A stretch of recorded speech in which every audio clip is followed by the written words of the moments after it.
തിരുനബി സല്ലല്ലാഹു അലൈഹി വസല്ലമയെ കൂടുതൽ ആരോഗ്യവാനായി രാവിലെ കണ്ടതാണ് ജനങ്ങൾ. നബി സല്ലല്ലാഹു അലൈഹി വസല്ലമ തങ്ങളുടെ തിരിച്ചുവരവിന്റെ പ്രതീക്ഷയിലായിരുന്നു അവർ. പക്ഷേ പെട്ടെന്നാണ് മദീനയെ കണ്ണീരിലാഴ്ത്തി പുണ്യ നബി സല്ലല്ലാഹു അലൈഹി വസല്ലമ തങ്ങളുടെ വിയോഗ വാർത്തയെത്തുന്നത്. വളരെ പെട്ടെന്ന് ആ വാർത്ത ഒരു കാട്ടുതീ പോലെ പടർന്നു. വിശ്വസിക്കാനും ഉൾക്കൊള്ളാനും ആവാതെ അവർ അങ്ങിങ്ങായി കൂട്ടം കൂടാൻ തുടങ്ങി. പള്ളിയുടെ പരിസരത്തേക്ക് പലരും വന്നുകൊണ്ടിരുന്നു. എന്താണ് സംഭവിക്കുന്നതെന്ന് അവർക്ക് മനസ്സിലാവുന്നില്ല. ഇരുന്നിടത്ത് എഴുന്നേൽക്കാൻ കഴിയാത്തവർ, വാർത്ത കേട്ട് സ്തബ്ധരായി മിണ്ടാൻ കഴിയാത്തവർ, കരച്ചിലടക്കാൻ കഴിയാതെ വെതുമ്പുന്നവർ, മദീന മുഴുവൻ വിങ്ങിപ്പൊട്ടുന്നു. അനസ് റളിയല്ലാഹു പറഞ്ഞതുപോലെ മദീനയിൽ ഇരുട്ട് പരന്ന പകലായിരുന്നു അത്. പ്രഭാത പ്രാർത്ഥന കഴിഞ്ഞ് നബി സല്ലല്ലാഹു അലൈഹി വസല്ലമയുടെ സമ്മതത്തോടെ വീട്ടിലേക്ക് പോയതാണ് അബൂബക്കർ റളിയല്ലാഹു. കുന്നിൻ പ്രദേശത്തുള്ള തന്റെ വീട്ടിൽ നിന്ന് കുതിരപ്പുറത്ത് പ്രവാചക പള്ളിയിലേക്ക് വരുമ്പോൾ ജനം കൂടി നിൽക്കുന്നു.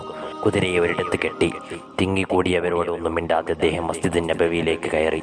ഉമർ റളിയല്ലാഹു വാളുമായി അങ്ങോട്ടും ഇങ്ങോട്ടും നടക്കുന്നു. തിരുനബി സല്ലല്ലാഹു അലൈഹി വസല്ലം വഫാത്തായിട്ടില്ല. മൂസാ നബി അലൈഹിസ്സലാം പോയതുപോലെ അല്ലാഹുവിനെ കാണാൻ പോയതാണ്. ഉടനെ തിരിച്ചെത്തും. കപടവിശ്വാസികളെ വകവരുത്തും. നബി സല്ലല്ലാഹു അലൈഹി വസല്ലം തങ്ങൾ വഫാത്തായി എന്ന് പറയുന്നവർ എൻ്റെ വാളിൻ്റെ മൂർച്ചയേറിയും തീർച്ച, ഉമർ റളിയല്ലാഹു വിളിച്ചു പറഞ്ഞുകൊണ്ടേയിരുന്നു.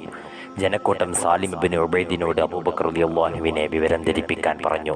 സാലിമിനെ കണ്ടപാട് അബൂബക്കർ റളിയല്ലാഹു ചോദിച്ചു, തിരുദൂതർ സല്ലല്ലാഹു അലൈഹി വസല്ലം യാത്രയായോ? ഉമറിന്റെ വൈകാരിക വിക്ഷോഭം സാലിം അദ്ദേഹത്തോട് വിശദീകരിച്ചു.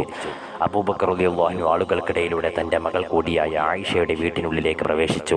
പ്രവാചകൻ സല്ലല്ലാഹു അലൈഹി വസല്ലമയുടെ പുണ്യദേഹം പരുത്തിയാൽ നെയ്തെടുത്ത ഒരു യമനി പുതപ്പിട്ട് മൂടിയിരിക്കുന്നു. തന്റെ സ്നേഹഭാജനത്തിന്റെ മുഖമൊന്ന് കാണാനായി അബൂബക്കർ റളിയല്ലാഹു ആ പുതപ്പൊന്ന് നീക്കി. പൂർണ്ണചന്ദ്രനെ പോലെ തിളങ്ങുന്ന ആ പൂമുഖം ചലനമറ്റ് കിടക്കുന്നത് കണ്ടപ്പോൾ അബൂബക്കറിന് തേങ്ങലടക്കാനായില്ല.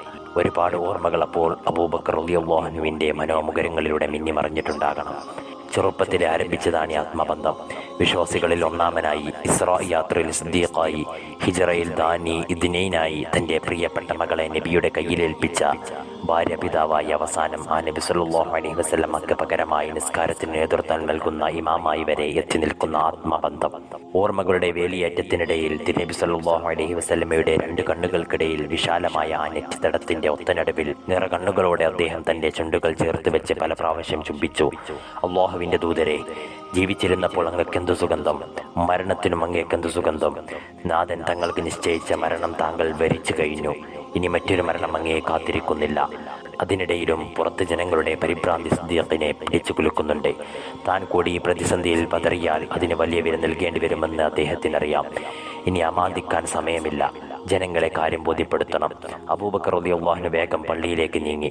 ഉമറിനോട് അടങ്ങിയിരിക്കാൻ ആവശ്യപ്പെട്ടു. പക്ഷേ ഉമർ റളിയല്ലാഹു കേൾക്കുന്ന ഭാവമില്ല. ജനം അബൂബക്കർ റളിയല്ലാഹുവിന് ചുറ്റും കൂടി. ഇനിയും വിശ്വാസം വരാത്തതുപോലെ അവർ അബൂബക്കർ റളിയല്ലാഹുവിനോട് ചോദിച്ചു, ശരിക്കും തിരുദൂതർ സല്ലല്ലാഹു അലൈഹി വസല്ലം വഫാത്തായോ? അതെ എന്ന മറുപടിയുമായും അദ്ദേഹം എഴുന്നേറ്റ് നിന്നു. ഹൃദയം നുറുങ്ങുന്ന വേദനയുടെ ഉള്ളിൽ. പക്ഷേ ഇപ്പോൾ അത് പ്രകടിപ്പിക്കാനുള്ള സമയമല്ലല്ലോ. ജനം പരിഭ്രാന്തിയിലാണ്. അവർക്ക് സ്ഥൈര്യം നൽകണം.